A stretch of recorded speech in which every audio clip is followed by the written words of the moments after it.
어떻게 죽을 것인가, 어떻게 죽을 것인가를 생각하면 결국 이건 오늘 어떻게 살 것인가 라고 하는 것과 연결이 되는 것 같아요. 어떻게 살 것인가는 그렇다면 어떻게 의미 있게 살 것인가 라고 하는 것으로 또 연결이 됩니다. 인생은 속도가 아니라 방향이라는 말이 있어요.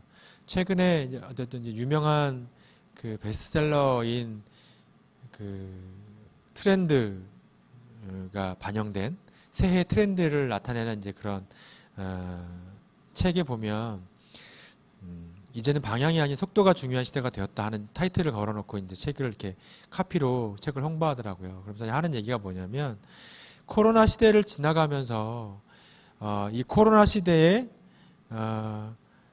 어떤 기업이나 또 어떤 삶의 여러 가지 뭐 양식들이나 뭐 이런 것들이 코로나 시대를 맞이해서 이미 그 방향은 결정이 됐다는 거예요.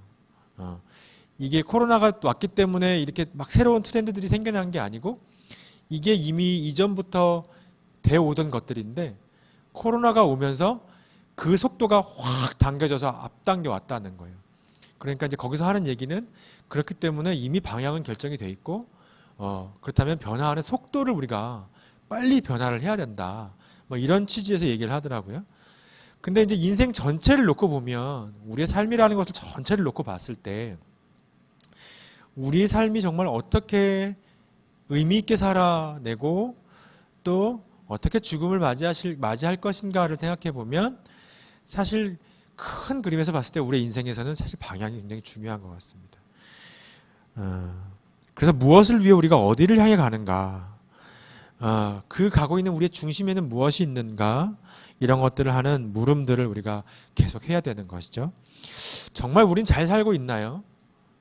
오늘 우린 잘 살고 있습니까? 사람들이 흔히 누군가 잘 산다라고는 표현을 합니다. 제가 이 얘기도 설교하면서 매번 말씀드렸던 것 같은데 누가 잘 산다라고 하는 표현을 하는데 어떨 때 잘 산다는 표현을 쓸까요? 대개는 사람들이 돈이 많은 사람들을 잘 산다고 말하는데 누가 돈이 많으면 누구 잘 산다라고 말하는데 근데 그 의미를 조금 더 엄밀히 말하면 잘 산다는 건 그런 게 아닌 것이죠. 돈이 많은 건 잘 사는 게 아니고 부자인 거예요.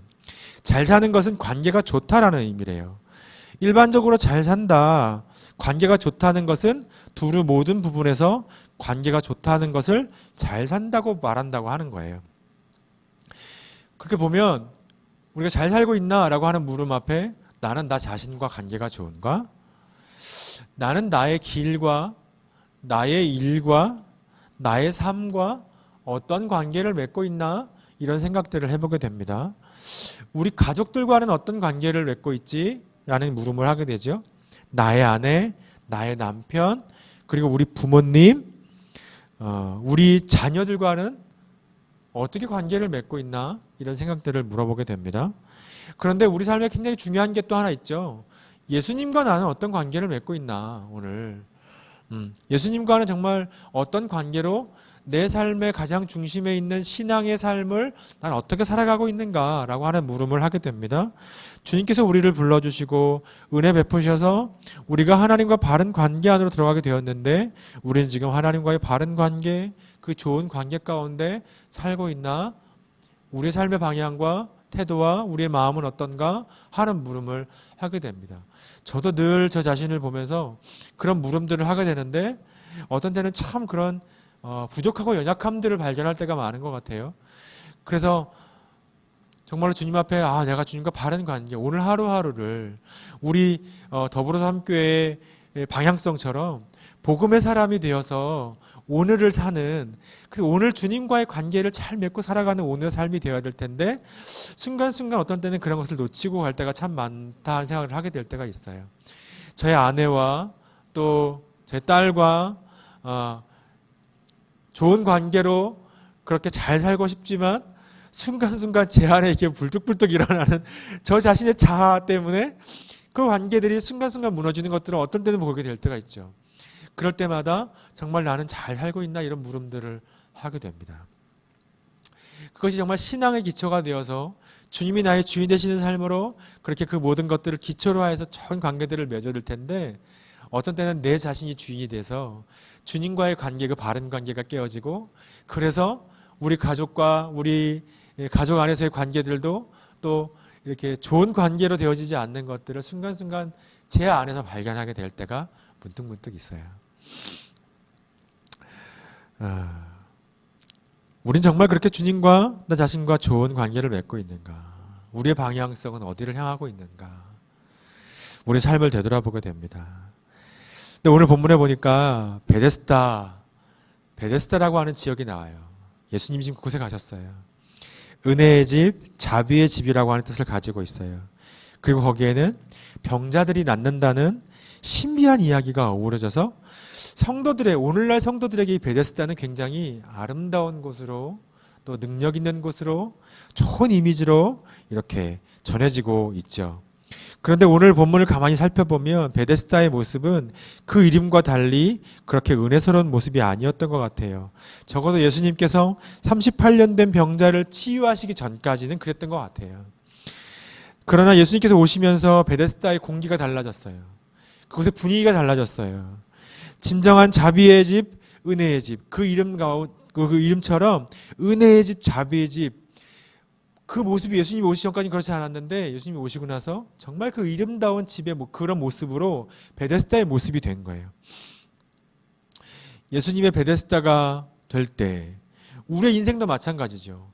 예수님의 베데스다, 그냥 그 이전에 예수님 계시지 않은 베데스다가 아니라 예수님이 오심으로 말미암아 예수님이 함께 하심으로 말미암아 예수님의 베데스다가 될 때 진정 은혜의 집, 자비의 집이 될 것입니다. 그게 우리의 인생의 방향성인 거죠. 굉장히 중요한 것입니다. 그렇다면 예수님 오시기 전과 예수님이 오신 이후에 예수님의 베데스다가 되는 것은 무엇이 다를까? 오늘 말씀을 통해서 함께 나눠보겠습니다. 첫 번째는 예수님의 베데스다는 참된 안식인 거예요. 9절입니다. 제가 읽겠습니다. 그 사람이 곧 나와서 자리를 들고 걸어가니라. 이날은 안식일이니. 베데스다 연못에는 신비한 이야기가 전해져 내려왔어요. 천사가 가끔 연못에 내려와서 물을 한번 휘 젓고 가면 그럴 때 먼저 들어가는 사람이 어떤 병에 걸렸든지 낫게 된다고 하는 이야기예요. 그래서 연못 주변에 병자들, 온갖 종류의 병자들이 누워서 연못물이 움직일 것을 기다리고 있어요, 지금. 여러분, 이 풍경을 한번 생각해 보세요.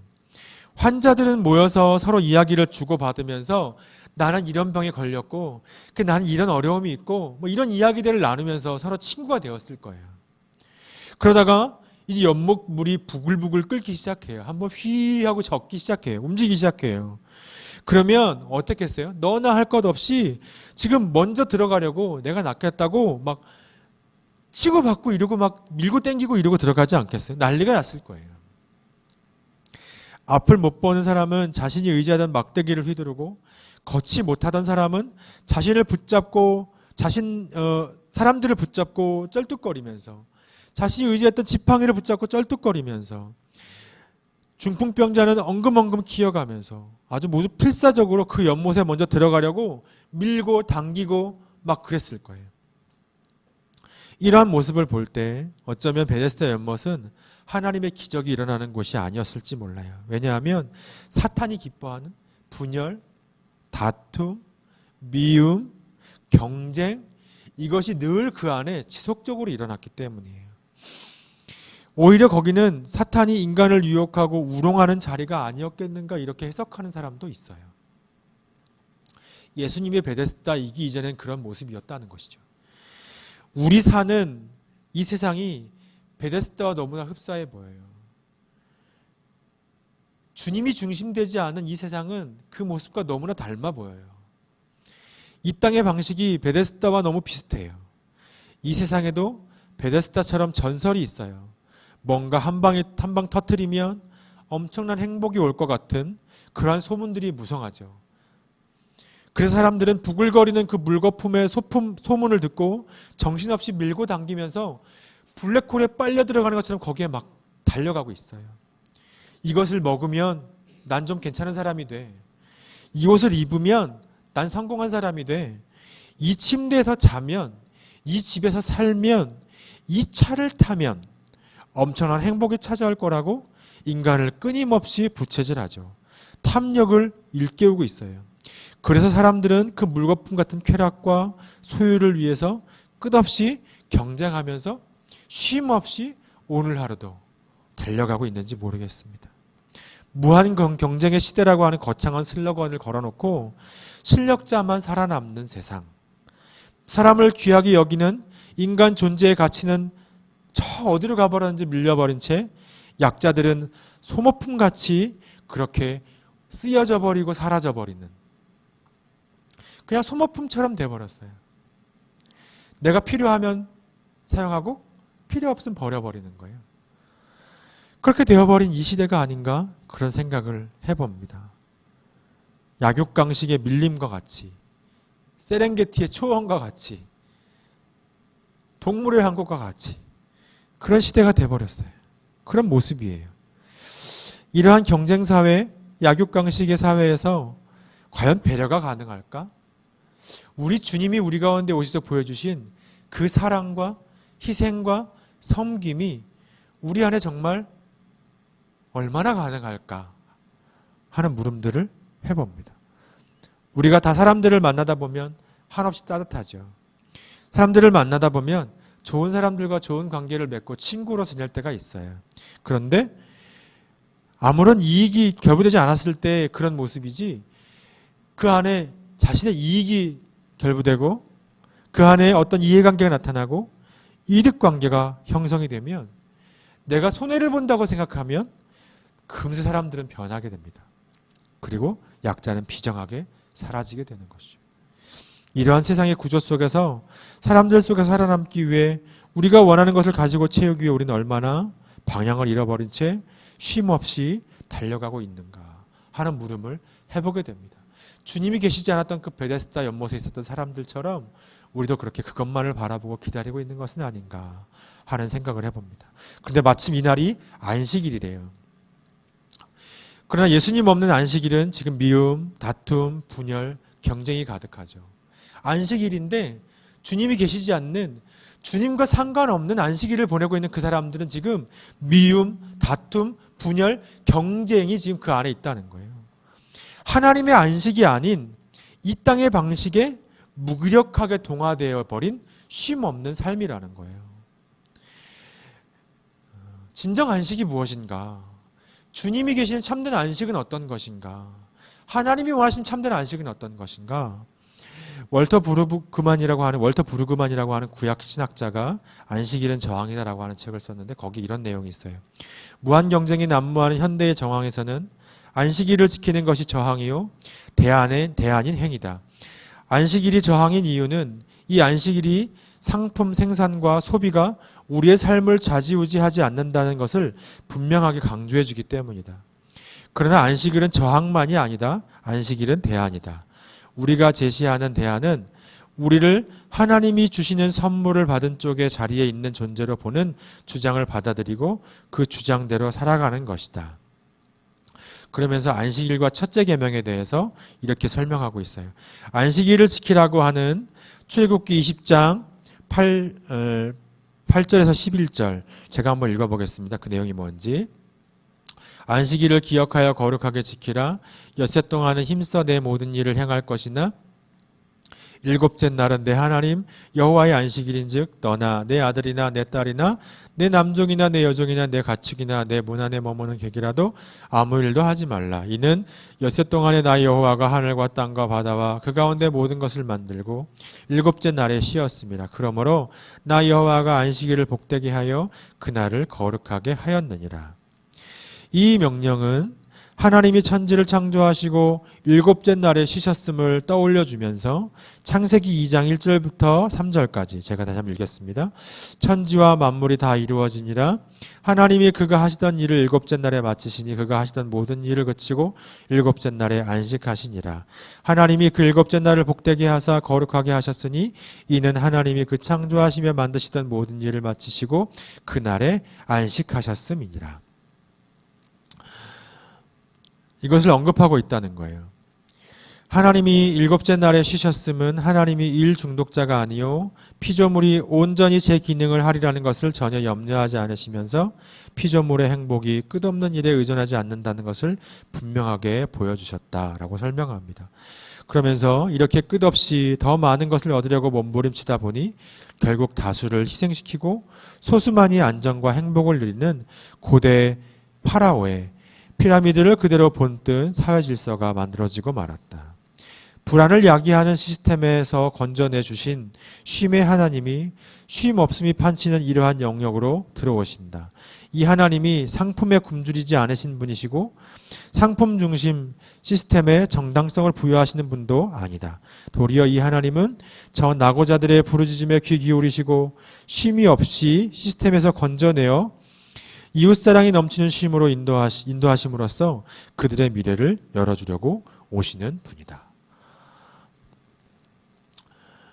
쉼이 없는 사람들, 이런 사람들은 약육강식의 사회가 정상이라고 여기고 있다고 설명합니다. 그러면서 우리 사회에서도 이 바로의 시스템과 같은 그곳에서 떠나야 하지만 이 떠남은 지리적으로 떠나는 것이 아니라 도리어 우리의 정서와 우리의 제의와 우리의 경제와 우리의 삶의 모든 면에서 떠나는 것이라고 이야기하고 있어요. 그래서 이것은 그저 생각이 아니라 실제 행동이어야 한다고 설명합니다. 결국 이것은 이 땅의 방식이 우리에게 주는 불안에 대한 저항이고 불필요한 강요에 대한 저항이며 우리 삶을 정말 진정한 쉼으로 나아가게 되는 새로운 대안이라고 하는 거예요. 근데 오늘 예수님이 오시면서 이것이 무엇인가에 대하여 보여주시는 거예요. 예수님이 계시는, 예수님이 중심에 있으시는, 예수님과 함께하는 그 예수님의 베데스다. 거기에 진정한 안식, 진정한 쉼이 있다는 것이죠. 안식일의 주인이신 예수님 안에 참된 안식이 있습니다. 오늘 우리가 그 주님 안에서 참된 안식이 없어서 이 땅의 방식에 동화되어 매일 그렇게 달려가는 그 삶이 아니라 주님으로 말미암아 얻게 되는 참된 안식으로 나아갈 수 있기를 소망합니다. 대림절, 주님을 기다리는 우리 가운데 오셔서 우리 가운데 진정한 쉼을 주시고 흑암의 어둠의 땅에서 진정 빛이 되시는 그 주님으로 말미암아 참된 안식 얻게 되는 우리 모두가 되기를 간절히 소망합니다. 두 번째 예수님의 베데스다는 참된 회복입니다. 6절입니다. 제가 읽겠습니다. 예수님께서 그 누운 것을 보시고 병이 벌써 오래된 줄을 아시고 이르시되 내가 낫고자 하느냐. 예수님이 고쳐주신 이 환자는 38년 된 병자예요. 인생을 80이라고 볼 때 인생의 절반을 지금 환자로 사는 거예요. 어렸을 때부터 환자였다면 다른 이들과는 다른 시간을 살아왔고 사람들로부터 소외된 채 그 질병에 자기의 모든 것을 다 소비하였겠죠. 모든 것을 잃어버렸고 마지막 희망을 안고 이 베데스다 연못 앞에 지금 앉아 있는지도 모르겠습니다. 그러나 여기도 지금 다르지 않아요. 여전히 경쟁이 치열하고 자신의 몸으로는 힘으로는 도저히 경쟁자들을 제치고 먼저 물에 들어갈 수가 없는 거예요. 그러나 베데스다를 떠나지도 못해요. 이것이 그에게 유일한 희망이라고 하는 생각 때문이죠. 현실의 고통과 허물을 알면서도 그 자리를 박차고 나올 용기가 없어서 그저 행여나 언젠가는 나에게도 인생 역전이 오지 않을까 하는 기대 속에 가망 없는 베데스다 연못을 지금 계속 하염없이 왔다 갔다 하는지도 모르겠습니다. 거기에 그런 사람들이 그렇게 모여있고 머물러 있는지도 모르겠습니다. 헛된 희망 앞에서 떠나지도 못하고 그 주변을 지금 배회하고 있는 것이죠. 거기에 머물러 있는 것입니다. 그곳에 있던 수많은 환자들이 다 그렇게 헛된 희망 앞에 회복을 기대하면서 머물러 있죠. 근데 이게 주님 없는 이 땅의 인생이고 모습이 아닐까 하는 생각을 해보았습니다. 어떤 점집에 한 집사님이 점을 보러 갔어요. 상황부터가 좀 웃기죠? 점집에 집사님이 점을 보러 간 거예요.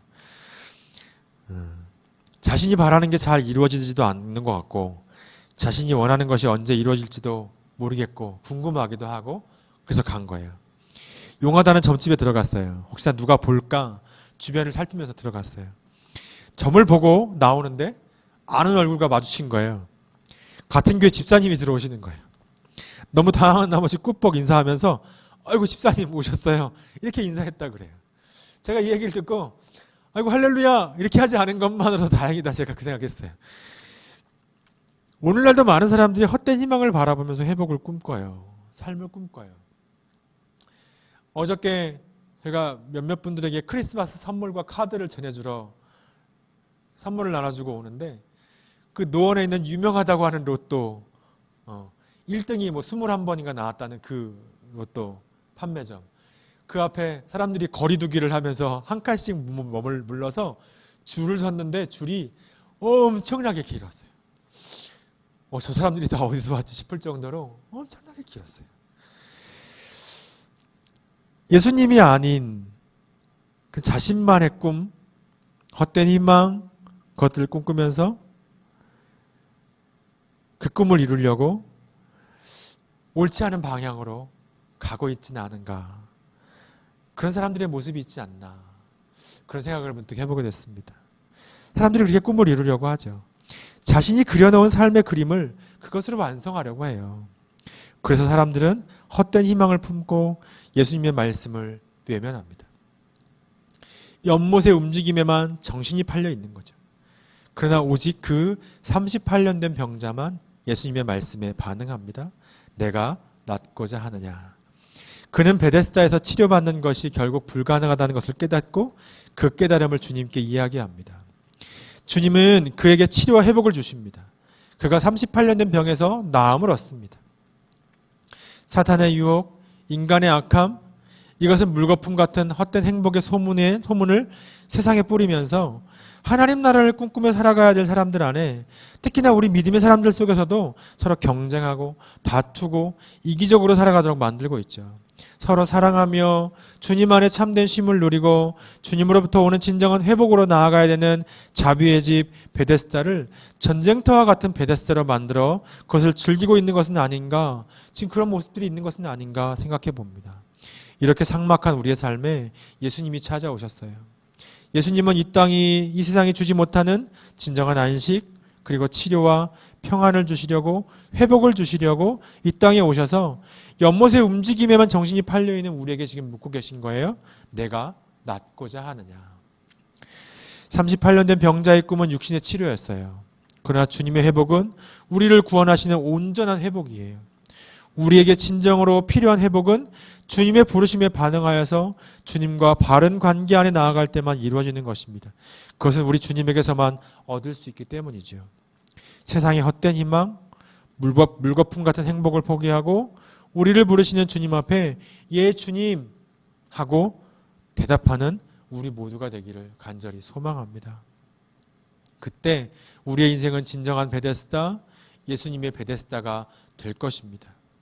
이 대림절 기간, 오늘 세 번째 주일인데요.